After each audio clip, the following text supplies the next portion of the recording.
Assalamualaikum warahmatullahi wabarakatuh. Perkenalkan, saya Dr. Nur Hayati. Pada kesempatan kali ini, saya akan menjelaskan mengenai anatomi jantung. Jantung merupakan bagian terpenting dari sistem kardiovaskular. Jantung adalah pompa utama dan vaskular adalah saluran yang bertugas membawa cairan darah maupun limfa ke dan dari seluruh tubuh. Baik, adik-adik mahasiswa yang saya cintai, kita tahu bahwa jantung kita ukurannya kira-kira sebesar kepalan orang dewasa, ya. Terletak di mediastinum. Apa itu mediastinum? Adalah ruangan yang terletak di antara kedua paru-paru, ya. Ini adalah paru-paru kanan. Ini kita buka.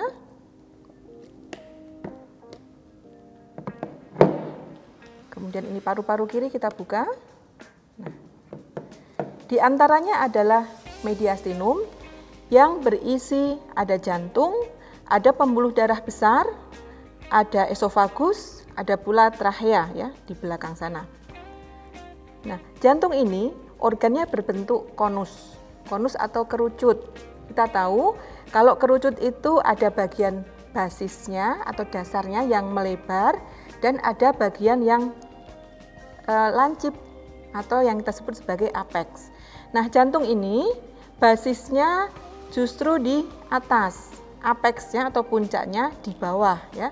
Jadi adik-adik tolong jangan bingung ya, walaupun namanya apex atau puncak, pada jantung ini puncaknya justru menghadap ke bawah, kiri dan ke arah depan. Jadi ke arah ventrolaterosinistra ya, jadi ke arah depan, samping kiri. Sedangkan nanti basisnya itu menghadap ke sebaliknya, ke atas, ke arah kanan, ke belakang. Jadi dorso superior kanan. Jadi jangan bingung ya, walaupun ini basis, dia letaknya di atas, apexnya dia letaknya di bawah. Nah, basis dari jantung ini dibentuk oleh atrium kanan dan atrium kiri. Sedangkan apexnya atau puncaknya ini dibentuk oleh ventrikel kiri. Nah. Baik, nanti adik-adik akan saya jelaskan lebih lanjut untuk satu persatu mengenai anatomi dari jantung itu sendiri. Baik, jadi kalau jantung dilihat dari luar itu namanya, ini adalah facies externa ya. Facies itu dari kata face itu muka. Jadi yang namanya facies externa adalah muka bagian luar ya, permukaan luar. Ini ada bagian depan atau yang disebut dengan facies sternocostalis. Artinya apa? Permukaan yang menghadap ke arah sternum, tulang dada, dan costa, tulang iga ya. Ini namanya facies sternocostalis atau permukaan depan, permukaan anterior. Kemudian kalau kita putar, ini dari arah belakang. Nah, ini namanya facies posterior ya. Facies posterior ini menghadap ke arah paru-paru dan menghadap ke arah diafragma di bawahnya. Ya.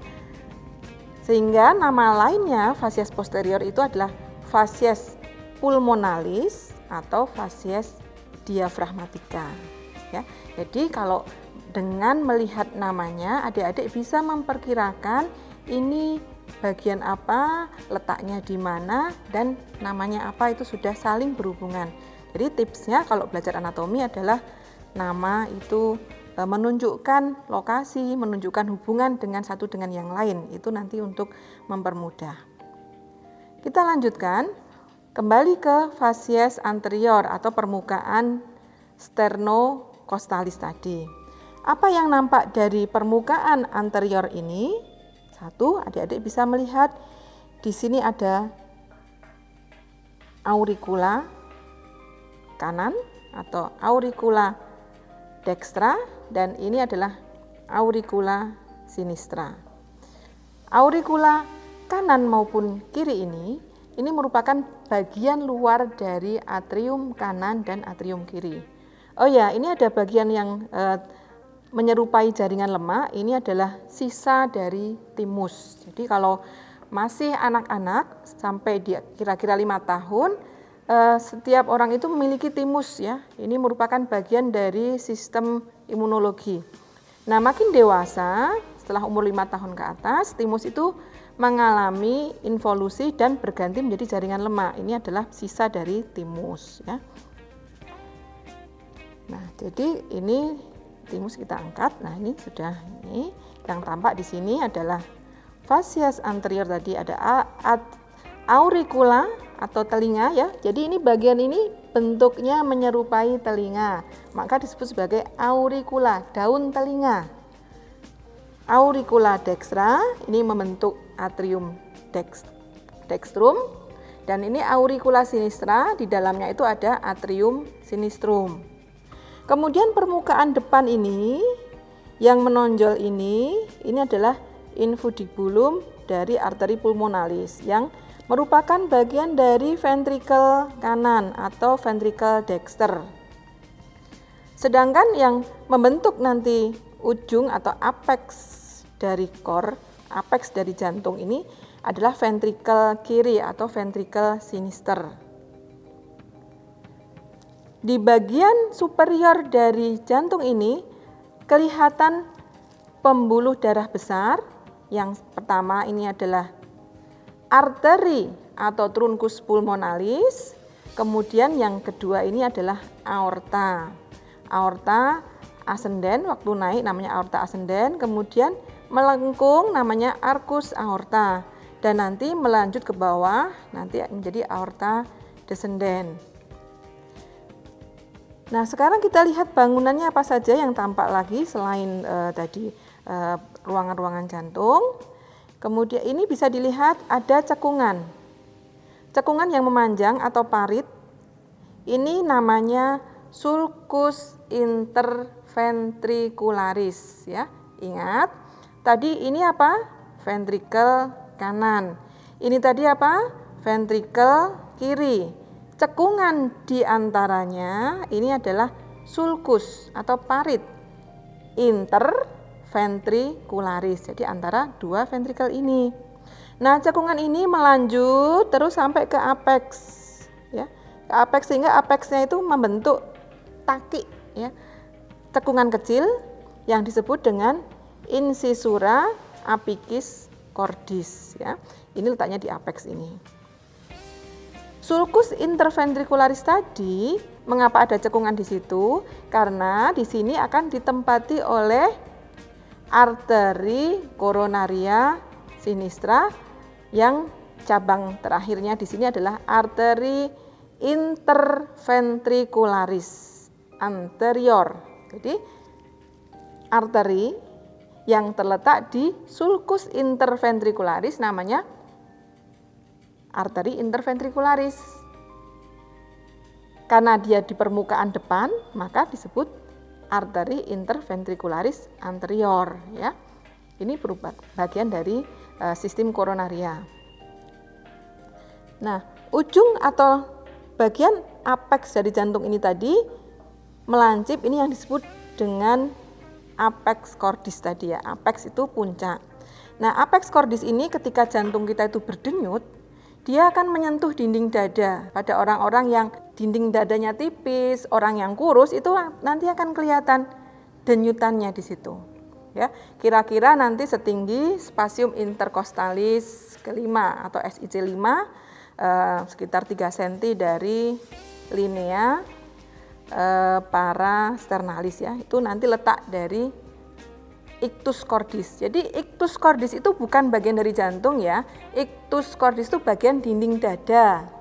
Bagian dari jantung ini apex cordis yang menyentuh dinding dada. Nah, dinding dada yang disentuh namanya ictus yang berdenyut tampak dari luar. Baik, setelah kita belajar fasies anterior atau fasies sternocostalis, kita lihat bagian posterior ya. Di sini. Nah, ini adalah fasies pulmonalis dan fasies diafragmatika. Artinya apa? Permukaan yang di sini itu berhadapan dengan paru-paru. Permukaan yang di bawahnya ini nanti berhadapan dengan diafragma. Bisa dilihat di sini gambarnya ini. Ya, ini adalah diafragma, nih, ya, yang membatasi kavum torak dengan kavum abdomen. Nah, di sini jantung itu dia terletak di atas diafragma. Jadi begini ya, seperti ditaruh di atas diafragma. Nah, ini kembali ke bagian fasies posterior tadi. Apa saja yang bisa dilihat dari sini? Ya, ini masih bisa dilihat. Di sini ada atrium, ya. Di sini atrium kanan ini tadi yang tampak sedikit auricula. Di sini ada atrium kiri yang ini tampak dari auricula juga. Kemudian ini adalah ventricle yang kanan, dan ini yang nanti membentuk apex yang nanti ventricle kiri.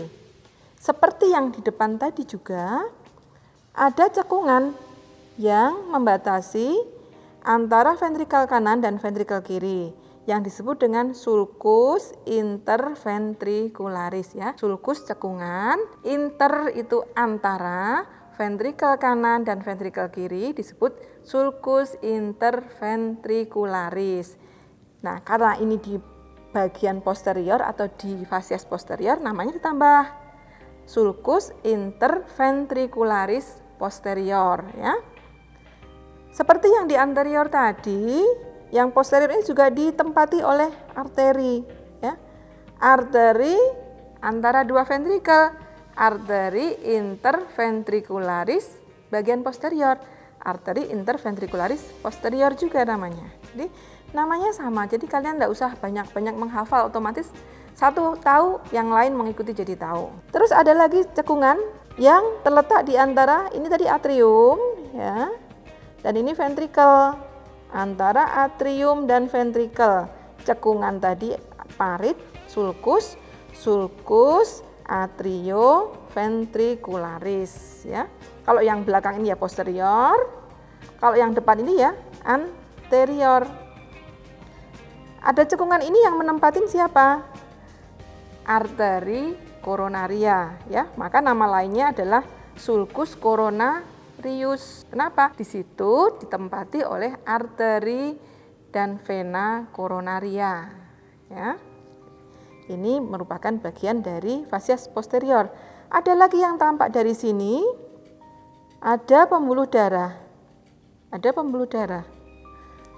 Merupakan vena pulmonalis, ya. Ada 4 ya, 1, 2, 3, 4. Terus nanti di sini bertemu terus ada 2 menjadi 2 bersatu jadi 2, yang sebelah kiri dan sebelah kanan. Ini adalah vena pulmonalis. Artinya apa? Vena pulmonalis itu adalah vena yang berasal dari paru-paru menuju jantung. Sehingga vena pulmonalis ini dia membawa darah yang teroksigenasi. Namanya vena, tapi membawa darah yang teroksigenasi.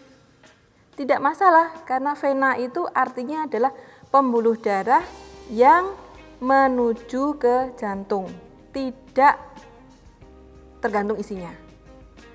Jadi mungkin dulu atau sebagian besar mengenal kalau arteri itu darah bersih, kalau vena itu darah kotor. Enggak seperti itu. Vena itu artinya adalah pembuluh darah yang menuju ke jantung. Arteri itu pembuluh darah yang meninggalkan jantung. Yang meninggalkan jantung bisa darah bersih atau darah yang teroksigenasi, yaitu melalui aorta. Dan ada juga darah yang kotor atau darah yang kaya CO2, yaitu arteri pulmonalis ini yang tadi dari ventricle kanan tadi ini. Atau kalau dari sini bisa tampak di sini, ya. Ini ventricle kanan tadi, terus ini ada pembuluh darah arteri pulmonalis. Dikasih warna biru itu mempermudah bahwa dia di sini isinya darah yang banyak CO2-nya. Ya. Kalau yang ini tadi aorta, ya, jangan. Itu adalah fasies eksterna. Oke. Baik, tadi sudah kita pelajari untuk fasies eksternanya. Kita akan lihat fasies interna atau permukaan dalam dari jantung. Kita buka, ini dibuka seperti ini. Nah, ini yang dibuka seperti ini. Nah, ini kita pisahkan. Nah, ini adalah bagian anterior, ini kita ambil, kita pisahkan. Nampak di sini adalah ruangan-ruangan pada jantung, ya. Jadi jantung itu suatu organ berongga. Dindingnya adalah otot yang kuat. Dan rongga tadi disekat-sekat membentuk 4 ruangan. Ya. 4 ruangan itu apa saja? 2 buah atrium dan 2 buah ventrikel. Ini di sini adalah atrium kanan, kemudian di sini atrium kiri, ventrikel kanan dan ventrikel kiri. Nama lainnya atrium dextrum, kanan dexter, atrium sinistrum, ventrikel dexter, dan ventrikel sinister. Jadi 4 ruangan. Nah, ruangan-ruangan tadi saling terhubung, ya. Antara atrium dengan ventrikel terhubung. Atrium kanan, ventrikel kanan. Atrium kiri, ventrikel kiri. Ada yang menghubungkan, yang disebut dengan ostium atrioventricularis. Dilihat dari namanya, ostium itu mulut atau lubang, atrio dari kata atrium, dan ventricle, atrioventricularis, ventricularis dari kata ventricle. Jadi lubang yang menghubungkan antara atrium dan ventricle. Ostium atrioventricularis. Yang kanan dan yang kiri. Yang kanan tinggal kasih embel-embel. Ostium atrioventricularis dexter. Kalau yang kiri, ostium atrioventricularis sinister. Jadi gampang ya. Nah, ini di sini ya penghubungnya. Ini juga di sini penghubungnya. Kita akan bahas satu persatu dari ruang satu ke ruang yang lain berdasarkan aliran darahnya. Nah, nanti supaya lebih mudah. Ruangan yang pertama adalah atrium kanan atau atrium dextrum, ya. Ini adalah atrium kanan atau atrium dextrum. Nah, atrium dextrum tadi kalau dari luar ini ya tampak menonjol. Ini yang disebut dengan auricula tadi. Nah, auricula ini fungsinya untuk menambah volume atau menambah ruangannya ya. Jadi itu berfungsi menambah ruangan karena dia menonjol seperti itu. Nah, kemudian atrium ini dia merupakan tempat menampung darah kayak CO2 dari seluruh tubuh yang kembali ke atrium kanan melalui vena cava superior. Ini adalah vena cava superior, dan dari bawahnya ini vena cava inferior. Jadi vena cava superior itu membawa darah kotor atau darah yang kaya CO2 dari kepala dan ekstremitas superior. Sedangkan yang vena cava inferior ini membawa darah kotor atau darah yang kaya CO2 dari organ perut, abdomen, dan dari ekstremitas inferior. Itu kembali ke jantung melalui vena cava inferior. Nah, selain muara dari vena cava superior dan inferior, di dalam atrium ini juga bermuara vena yang berasal dari dinding jantung. Jadi sistem koronaria itu venanya itu namanya sinus coronarius, itu kembali ke atrium juga.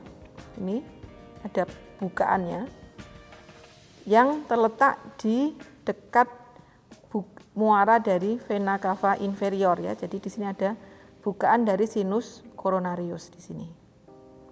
Ya, jadi agak ke bawah. Selain dari 3 vena, jadi sudah vena cava superior, vena cava inferior, dan sinus coronarius, ada lagi vena kecil-kecil sekali yang berasal dari dinding jantung itu sendiri yang disebut dengan foramina venarum minimarum. Wah, sudah foramina itu artinya foramen itu lubang tambah akhiran ina itu artinya kecil, lubang kecil-kecil dari vena-vena yang berasal dari dinding jantung yang kembali langsung ke atrium dextrum. Jadi di sini diperhatikan di dinding atrium ini ada lubang-lubang kecil sekali, setitik-titik jarum itu merupakan muara dari foramina venarum minimarum. Jadi ada 4 pembuluh darah yang kembali ke jantung. Apa saja tadi? Vena cava superior, vena cava inferior, sinus coronarius, dan foramina venarum minimarum. Nah, kemudian ada lagi struktur yang penting yang kalian perlu ketahui di sini. Ini adalah bagian dalam dari atrium ya. Antara atrium kanan dan atrium kiri itu ada sekatnya yang disebut dengan septum interatrialis ya. Septum artinya sekat, inter antara, atrialis itu dari kata atrium. Jadi kalau antara atrium kanan dan atrium kiri sekatnya namanya apa? Septum interatrialis. Bisa diperhatikan di sini ada suatu cekungan yang berbentuk oval. Cekungan itu bahasa latinnya adalah fossa, berbentuk oval adalah fossa ovalis. Ini adalah fossa ovalis, tepat di dinding sekat interatrialis tadi, septum interatrialis. Tepian dari fossa ini meninggi sedikit yang disebut dengan limbus fossa ovalis ya. Limbus itu tepian. Nah, fossa ovalis ini merupakan semacam jaringan parut ya, atau sisa dari foramen ovalis. Jadi sewaktu masih janin, antara atrium kanan dan atrium kiri itu ada lubang yang menghubungkan, yaitu namanya foramen ovalis. Lubang ya, foramen itu lubang, ovalis berbentuk oval, menghubungkan antara atrium kanan dan atrium kiri. Nah, ketika bayi itu lahir, nangis, owek-owek nangis yang pertama, itu terjadilah perbedaan tekanan. Nanti antara yang atrium kanan dan atrium kiri ada perbedaan tekanan. Terus akhirnya ini foramen ini menutup dan berubah menjadi jaringan parut yang disebut dengan fossa ovalis. Bagaimana kalau nggak nutup? Ya nanti akan menjadi lubang, tetap jadi lubang yang disebut dengan foramen ovale persisten. Persisten itu menetap. Normalnya kan menghilang, nutup menjadi fossa ovalis. Kalau nggak menghilang, itu berarti menetap, yang disebut dengan foramen ovale persisten. Nah, foramen ovale persisten ini menyebabkan nanti ada hubungan antara atrium kanan dan atrium kiri. Pada janin itu normal. Setelah lahir dan dewasa itu tidak normal, nggak boleh ada hubungan antara kanan dengan kiri secara langsung. Karena yang kanan, jantung yang bagian kanan, ada atrium kanan maupun ventrikel kanan, itu darah yang berisi CO2. Nggak boleh berhubungan dengan yang kiri. Yang kiri itu atrium kiri dan ventrikel kiri itu darah yang kaya oksigen. Nggak boleh berhubungan. Kalau berhubungan, nanti campur darahnya antara darah yang kaya oksigen dengan darah yang kaya CO2, itu nanti menjadi masalah tersendiri ya. Jadi normal harus nutup dan berubah menjadi fossa ovalis itu ya. Itu yang kalian pahami. Kemudian juga ada satu hal lagi nih. Di sini tadi ini adalah permukaan ini. Nah, ini kalau tadi kan saya buka. Nah, di bawah dari auricula ini permukaan dalamnya. Nah, ini dibuka ini. Ini bentuknya tidak rata ya. Ini yang disebut dengan musculi pectinati ya. Jadi ada kayak gerigi-gerigi ini. Ini adalah musculi pectinati. Baik, itu untuk atrium kanan. Baik, setelah di atrium kanan, darah tadi akan mengalir ke ventrikel kanan ya. Pindah tempat dari atrium pindah ke ventrikel melalui pintu. Pintunya tadi apa namanya? Ostium, antara atrium dan ventrikel. Ostium atrioventricularis kanan ya, karena dia di kanan. Nah, itu pintunya. Pintunya itu ada katupnya. Nah, kalau pintu itu harus ada katupnya. Kalau nggak ada katupnya nanti blong-blongan ya. Harus ada katupnya. Namanya valvula atrioventricularis kanan. Gampang kan? Lubangnya ostium, katupnya valve, itu kan katup, valvula atrioventricularis kanan. Nah, nama lainnya valvula tricuspidalis. Kenapa namanya tricuspidalis? Karena katupnya itu ada tiga lembar. Kalau daun pintu itu kan umumnya 2 ya. Kalau ini karena bentuknya lubang, itu bentuknya ada 3 katup, ya, 3 kuspis. Nah, bisa dilihat di sini. Nah, ini ada, ini yang sudah dipotong, ya, ini akan saya tunjukkan bentuknya ini. Nah, ini ya. Jadi ini adalah katupnya. Nah, yang kanan ini tricuspidalis ada 3. 1, 2, 3. Ya. Ini cuspis posterior, cuspis anterior, dan yang di septum ini cuspis septalis. Ya, ada 3 tricuspidalis menghubungkan atrium kanan dan ventrikel kanan. Nah, kemudian setelah melalui ostium atrioventricularis, darah yang kaya CO2 tadi akan mengisi ventrikel kanan. Nah, ventrikel kanan struktur dalamnya seperti apa? Fasies internanya. Nah, untuk ventrikel ini dinding lebih tebal dibandingkan dengan atrium. Karena nanti ventrikel ini berfungsi untuk memompa darah keluar dari jantung. Nah, di sini akan ada tonjolan-tonjolan ini yang disebut dengan trabecula carnea. Kalau pada atrium tadi di dinding dalam auricula namanya musculus pectinati, kalau di ventrikel ini namanya trabecula carnea. Nah, trabecula carnea itu ada yang nanti nonjol, yang tumbuh lebih menonjol dibandingkan dengan yang lain, membentuk namanya musculus papillaris. Musculus papillaris ini terhubung dengan ini seperti apa? Tali-tali ini, korda. Nah, korda tendinea terhubung dengan cuspis. Nah, jadi cuspis atau daun pintu ostium atrioventricularis ini terhubung dengan dinding ventrikel. Terhubung melalui apa? Ada musculus papillaris, ada benangnya namanya korda tendinea, dan ini memegang, si korda tendinea ini memegangin katupnya. Fungsinya untuk apa? Supaya saat nanti ventrikel itu memompa darah, darahnya enggak balik ke atrium. Kalau ventrikel kan dia harus memompa darah dari ventrikel itu keluar. Kalau dari ventrikel kanan keluar menuju arteri pulmonalis, menuju paru-paru.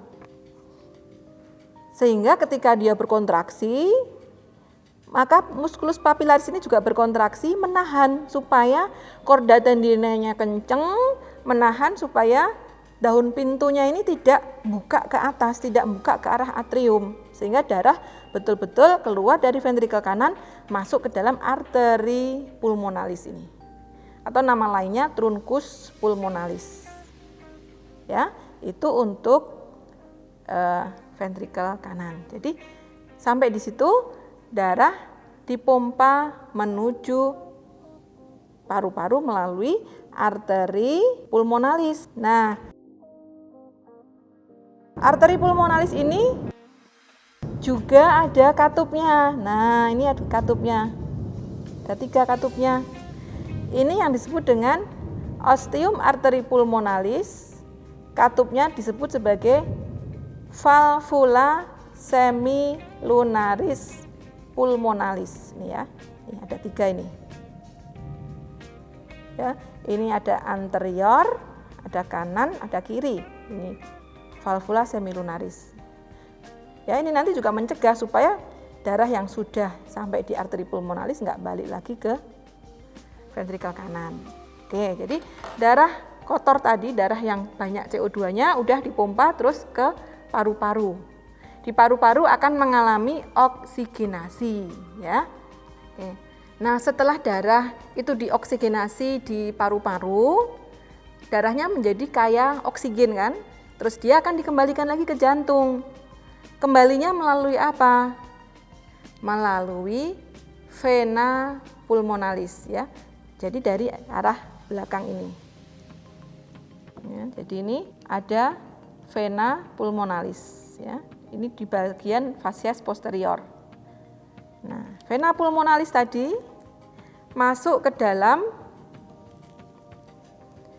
atrium kiri, ya. Jadi ini sudah masuk ke blok kiri, ya. Blok kiri itu yang mengandung berisi darah yang kaya oksigen, ya.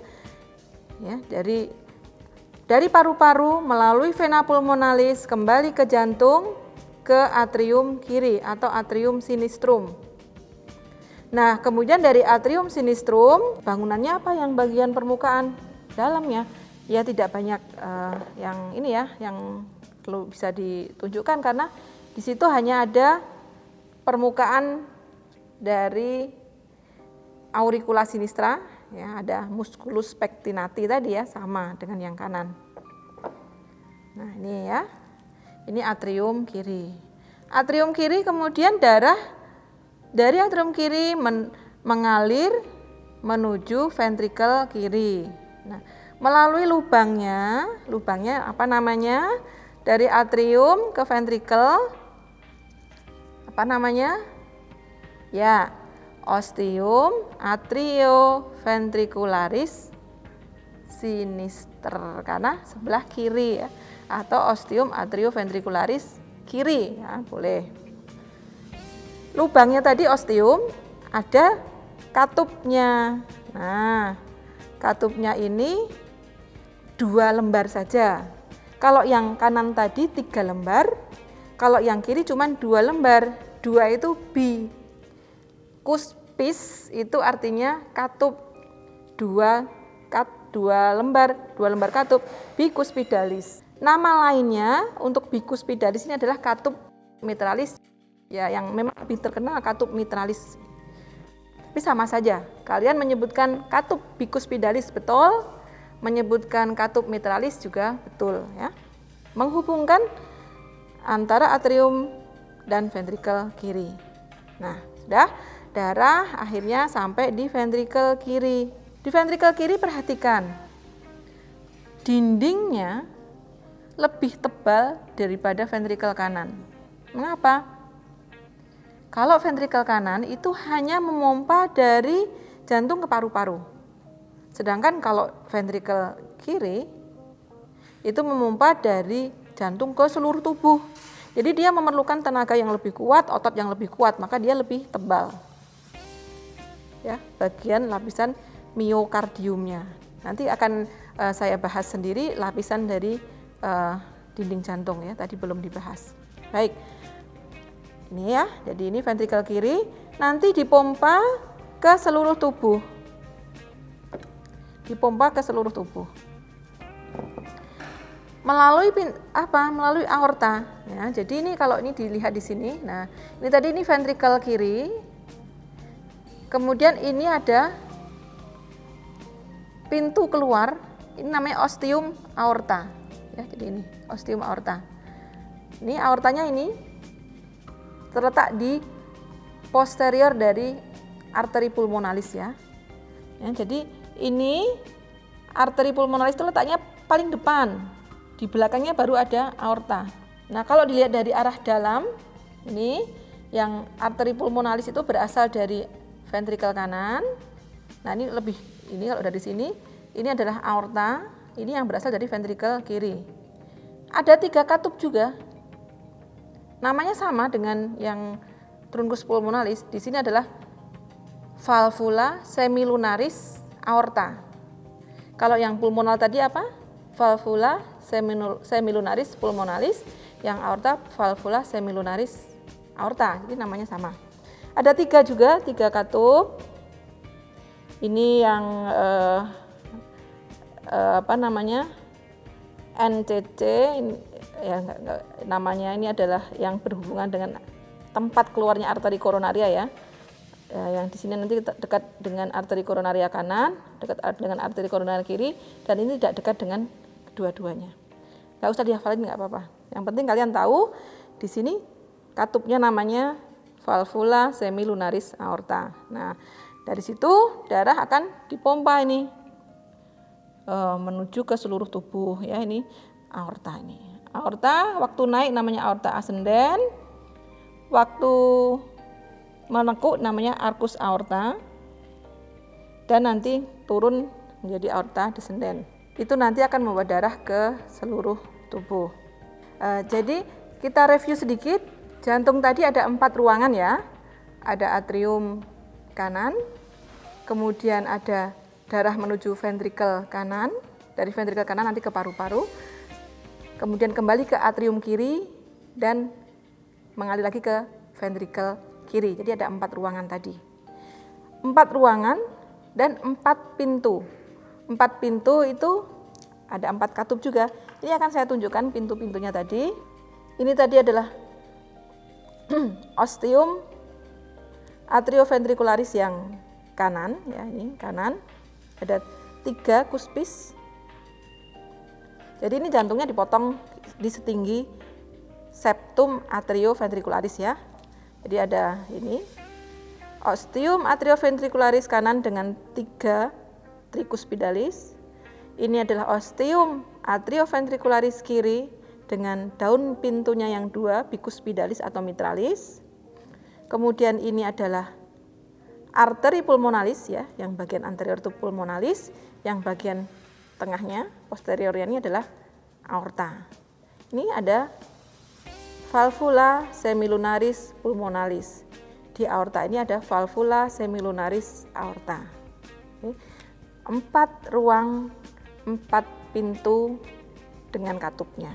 Selain itu, tadi juga jantung merupakan organ yang berongga dengan dinding otot. Ya, memang dinding terbesarnya adalah otot. Jadi, lapisan dari dinding jantung, ya, yang paling luar, yang memberikan warna mengkilap ini, ya, ini kalau mengkilap itu, ini adalah namanya epikardium. Ya, bagian paling luar tipis sekali. Epikardium merupakan bagian dari perikardium. Ya, jadi perikardium itu sendiri sebenarnya secara umum bukan dari dinding jantung, dia pembungkus jantung. Tapi ada bagian yang melipat dan melapisi dinding jantung bagian luar, ini yang disebut dengan epikardium. Bagian tengahnya itu adalah bagian otot. Otot itu bahasa Latinnya apa? Mio, ya, miokardium. Dan bagian paling dalam, ya, melapisi dari ruangan-ruangan dari bagian dalam, itu namanya endokardium. En itu artinya dalam, ya. Epi itu artinya permukaan. Jadi epikardium, miokardium, dan endokardium. Nah, jantung itu kalau sudah dihilangkan epikardiumnya, ini tinggal lapisan ototnya ini ya, udah pucet ini. Kalau ada epikardiumnya dia masih mengkilap. Epikardium tadi bagian dari perikardium ya. Perikardium adalah selaput fibrosa yang menutup, mengcover jantung. Jadi jantung itu dia akan ditutup oleh dibungkus oleh perikardium. Perikardium nanti ada perikardium parietal, ada perikardium visceral. Di antara kedua perikardium tadi, antara parietal dan visceral, ada rongga, celah sempit yang disebut dengan cavitas perikardii. Yang normalnya berisi cairan namun tidak banyak. Fungsinya untuk apa? Jadi cairan itu semacam pelumas, sehingga ketika jantung itu berdenyut, berkontraksi dan relaksasi, dia menggelincir ya, tidak bergesekan dengan perikardiumnya secara langsung. Jadi kayak kalau mesin itu antara besi dengan besi, kalau bersentuhan kan cepat rusak. Jantung juga begitu. Dinding jantung bagian luar kalau dia bersentuhan dengan perikardium secara langsung, dia cepat rusak. Maka ada pelumasnya. Itulah fungsi dari cairan perikardium tadi. Baik adik-adik sekalian, tadi sudah kita bahas ruangan, katup, dan lapisan dinding jantung. Sekarang kita akan bahas bagaimana jantung itu bekerja. Jantung itu berkontraksi terus-menerus ya. Berdenyut itu karena berkontraksi. Berkontraksi 24 jam sehari, 7 hari dalam 1 minggu, 30 hari dalam 1 bulan, 365 hari dalam 1 tahun, dan itu seumur hidup kita. Bahkan sejak dari kita masih janin ya, begitu jantung itu terbentuk dan berfungsi, mungkin di kira-kira minggu ke 3-4 itu jantung sudah mulai berdenyut waktu di embrio itu otot jantung sudah bekerja. Dan itu nggak boleh berhenti sampai nanti seseorang itu dipanggil menghadap ilahi. Itu baru akan berhenti berdenyutnya. Nah, itu kerja dari otot jantung yang sungguh luar biasa. Nah, dengan kerja yang luar biasa itu, maka dia harus ditunjang, memiliki energi, pasokan energi yang cukup. Energinya dari mana? Ya, dari metabolisme sel-sel di situ ya. Supaya ada suplai energi, maka harus mendapatkan vaskularisasi, mendapatkan suplai oksigen dan nutrisi yang cukup. Ya, harus ada vaskularisasi yang cukup. Maka vaskularisasi dari jantung itu sendiri sangat istimewa, yang kita sebut dengan sirkulasi koroner ya. Kor itu dari kata jantung ya, sirkulasi dari otot jantung dan kembali lagi ke jantung. Diperankan utamanya oleh arteri koronaria. Ya, ada 2 arteri koronaria. Yang pertama, cabang pertama itu adalah ini, arteri koronaria kanan, berasal dari ini, sinus aorta. Jadi begitu aorta itu keluar dari ventrikel kiri, ini kan ada valvula semilunaris ya. Di atas valvula semilunaris itu pertama bercabang adalah arteri koronaria dextra. Kemudian cabang yang kedua, arteri koronaria sinistra. Yang dextra sama sinistra lebih besar yang sinistra, karena fungsinya nanti yang sinistra lebih banyak dibandingkan yang dextra. Yang arteri koronaria dextra, dia keluar dari sinus aorta, kemudian dia masuk mengikuti sulcus coronarius. Nah ini, kemudian memutar ke posterior, ke belakang, dan mengikuti alur dari sulcus interventrikular yang posterior, menjadi arteri interventricularis posterior. Jangan itu ya. Jadi dari yang kanan memutar melalui sulcus coronarius, terus nanti berakhir di sini sulcus interventricularis sebagai arteri interventricularis posterior. Sedangkan arteri koronaria kiri ini keluar dari di atas sedikit dari aorta juga, aorta ascendens. Kemudian ini melewati sulcus coronarius, terus melingkar. Ini yang ke depan, ini masuk ke dalam sulcus interventricularis anterior sebagai arteri interventricularis anterior. Kemudian ada juga yang memutar ke belakang ini.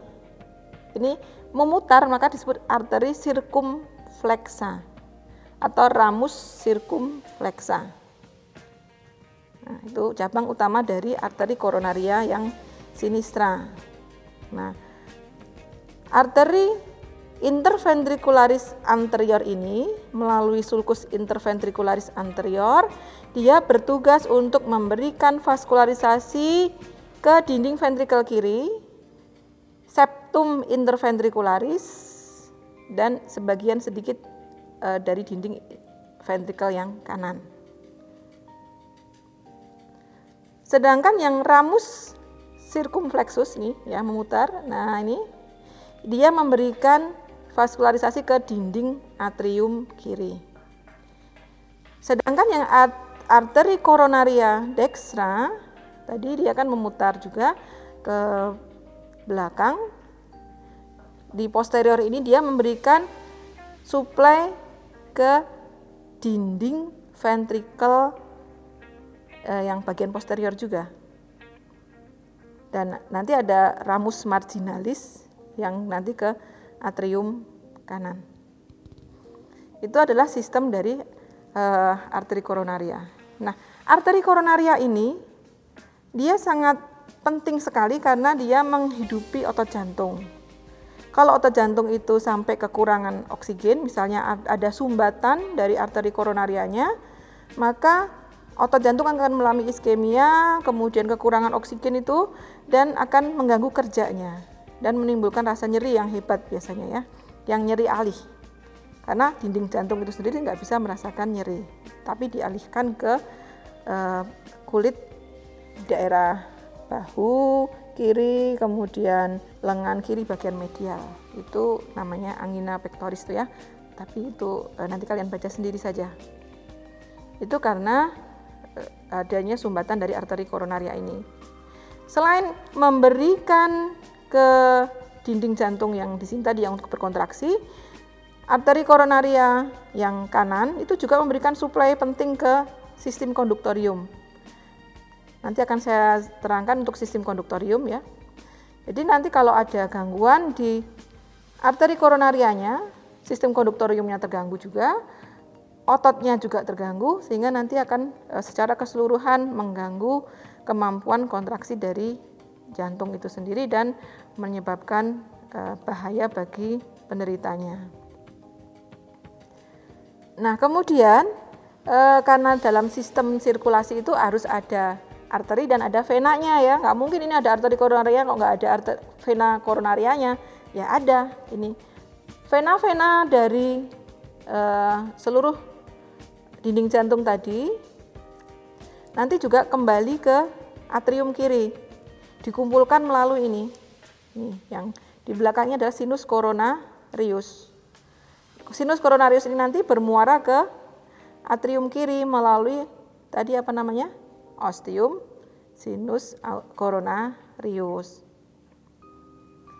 Dan ada yang langsung vena-vena kecil adalah ke atrium kiri melalui foramina venarum minimarum. Itu untuk kembalinya darah vena dari dinding jantung ke atrium kanan ya. Jadi kembali ke atrium kanan. Oke ya, jadi sudah kita pelajari sistem vaskularisasinya. Sekarang kita akan bercerita bahwa jantung itu sangat unik, sangat luar biasa. Jadi dia itu bisa berdenyut sendiri, bisa bergerak sendiri walaupun terlepas dari sistem sarafnya. Ya, jadi misalnya ya jantung itu dilepas dari tubuh dan ditaruh di atas nampan begini. Nah ini, dalam hitungan menit dia masih bisa berdenyut. Jangan dibayangkan kayak buntut cecak yang lepas itu ya. Ya mungkin mirip-mirip seperti itu ya. Tapi kalau mekanismenya, kenapa? Karena otot jantung itu sendiri dia memiliki otomatisasi. Dia memiliki kemampuan untuk men-trigger untuk gerakan sendiri. Ini yang disebut dengan sistem konduktorium. Ya. Jadi sistem konduktorium itu apa saja sih? Ya. Ada 4 nama yang penting kalian kenal dari sistem konduktorium itu. 1, nodus sinoauricularis. Yang kedua, nodus atrioventricularis. Yang ketiga, fasciculus atrioventricularis, dan yang keempat serabut Purkinje. Namanya sangat mudah diingat karena sesuai dengan nama lokasinya. Yang pertama tadi nodus itu titik. Noda itu titik, nodus itu titik. Nodus sinoauricularis. Jadi nodus sinus auricle. Jadi dia letaknya di bawah auricula. Nah, di bawah auricula dextra ini. Auricula ini kalau kita buka, nah ini. Di bawahnya sini ada titik. Di situ yang disebut dengan pacemaker. Disitulah tempat awal dari otot jantung itu bisa berdenyut. Nodus sinoauricularis. Nah, kalau nodus sinoauricularis ini dia mengirimkan sinyalnya akan ditangkap oleh nodus atrioventricularis di sini antara atrium dan ventricle. Jadi dia listriknya terus menyebar, ditangkap oleh NAV, nodus atrioventricularis.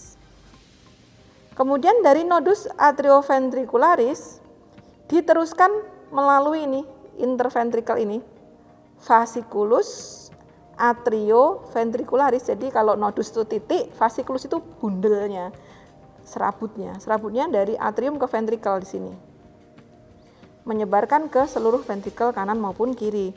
Nah, cabang-cabang yang ke ventricle kanan, cabangnya ke ventricle kiri, ini namanya serabut Purkinje. Sehingga pacemaker di sini dia bekerja secara ritmis. Dari NSA, nodus sinoauricularis ke NAV. Dari NAV ke FAV, dari FAV ke seluruh ventricle melalui serabut Purkinje. Jadi dia akan ritmis. Atrium berdenyut diikuti oleh denyutan dari ventricle terus-menerus seperti itu. Nah, untuk mempertahankan keritmisannya tadi ya perlu suplai oksigen, perlu nutrisi yang cukup juga, sehingga kan nanti akan dipengaruhi oleh kalau ada terjadi iskemia itu juga akan bisa terganggu ya. Nah, kalau seseorang itu NSA-nya terganggu, nodus sinoauricularisnya terganggu, ya jantung akan kehilangan kemampuan untuk menginisiasi denyutannya ya. Maka orang itu ya terpaksa dipasang pacemaker alat pacu jantung ya. Kalau bahasa yang sering kalian dengar mungkin namanya alat pacu jantung yang ditanam di bawah kulit ya. Terus nanti ada kayak kabel atau kawat yang sampai ke atrium. Nggak enak lah itu. Kalau udah hidupnya tergantung dari baterai ya. Itu kalau ada gangguan di situ. Nah, dengan demikian jantung ini memang memiliki kemampuan berdenyut secara otomatis karena sistem konduktorium. Namun perlu diingat, walaupun jantung itu bisa berdenyut otomatis karena ada sistem konduktorium, jantung sebagai organ di dalam tubuh kita juga ada persarafan, ada inervasi. Inervasinya organ dalam, maka serabut saraf otonom. Serabut saraf otonom yang ke jantung ada dua jenis, simpatis dan parasimpatis. Yang simpatis berasal dari toraksis 1, 2, 3, 4 ya, ganglionnya di situ. Kemudian dia pergi kemana serabut simpatisnya itu? Ke nodus sinoauricularis, ke otot jantung, dan ke arteri koronaria. Akibatnya apa? Ketika ada pacuan saraf simpatis, NSA-nya berdenyut memacu lebih cepat. Orang denyut jantungnya menjadi lebih cepat. Ada pacuan simpatis ke otot jantung. Otot jantung berkontraksi jauh lebih kuat. Miokardnya berkontraksi lebih kuat. Kemudian ada juga yang pergi ke arteri koronaria tadi. Yang terjadi apa? Arteri koronarianya akan melebar atau dilatasi. Kesemuanya itu akan menyebabkan kerja jantung yang menjadi lebih kuat. Sehingga stroke volume-nya atau volume sekuncup jantung saat diperah dari jantung itu dalam 1 menitnya menjadi lebih banyak ya. Darah yang beredar menjadi lebih banyak.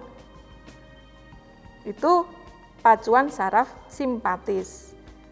Contohnya misalnya orang sedang lari gitu ya, atau sedang terkejut, itu saraf parasimpatisnya terpacu, sedang lari atau orang mau berkelahi gitu ya, pasti denyut jantungnya lebih cepat dan lebih terasa, lebih berdebarnya lebih kuat ya, jeduk-jeduknya itu lebih kuat.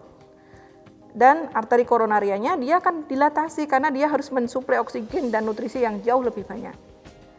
Sebaliknya kalau parasimpatis dia melambatkan.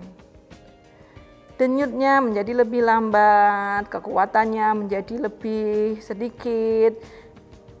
Arteri koronarinya karena dibutuhkan sedikit dia akan berkontraksi. Cukup dikit aja, menghemat. Itu memang mekanisme tubuh itu luar biasa ya. Pada orang istirahat full, nyantai, berbaring-baring, kemudian mendengarkan qiraah, mengaji, itu hatinya tenang, jantungnya berdenyut lebih pelan, lebih lambat. Itu relaksasi full kerja dari saraf parasimpatis. Baik adik-adik mahasiswa sekalian, kita tadi sudah membahas panjang lebar mengenai jantung dan sedikit tentang bekerjanya.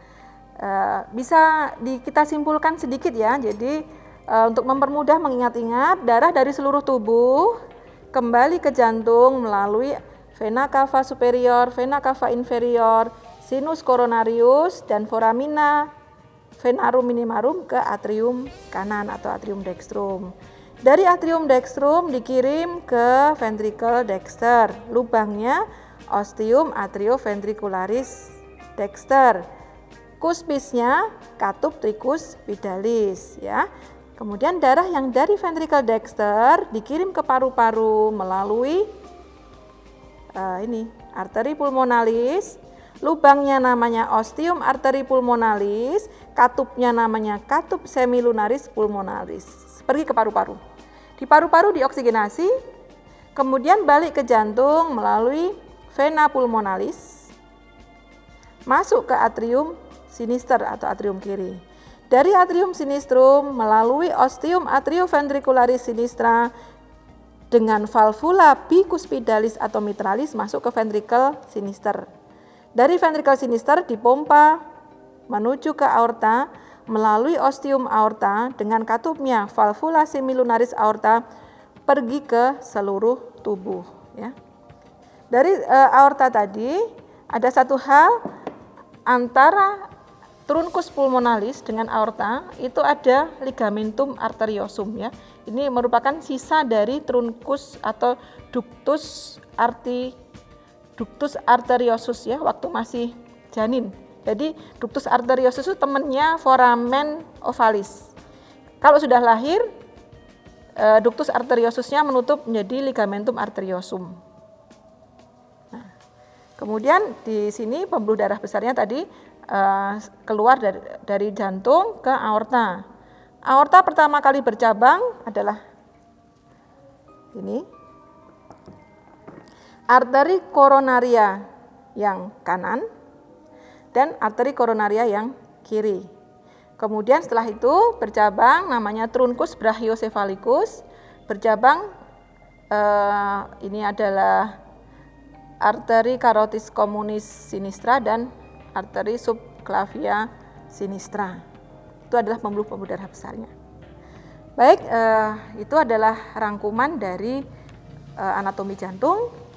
Saya harapkan adik-adik sekalian bisa mereview kembali, kemudian sambil mempelajari bagaimana perjalanan darah itu dari seluruh tubuh, kemudian masuk ke sirkulasi pulmonal, kembali lagi ke jantung, kemudian masuk ke sirkulasi sistemik untuk mempermudah. Baik, demikian yang bisa saya jelaskan pada kesempatan kali ini. Semoga bermanfaat, semoga adik-adik jelas. Kita tutup pertemuan kali ini dengan bacaan hamdalah, alhamdulillahirabbil alamin, dan doa penutup majelis, subhanakallahumma wa bihamdika asyhadu alla ilaha illa anta astaghfiruka wa atubu ilaik. Sekian dari saya.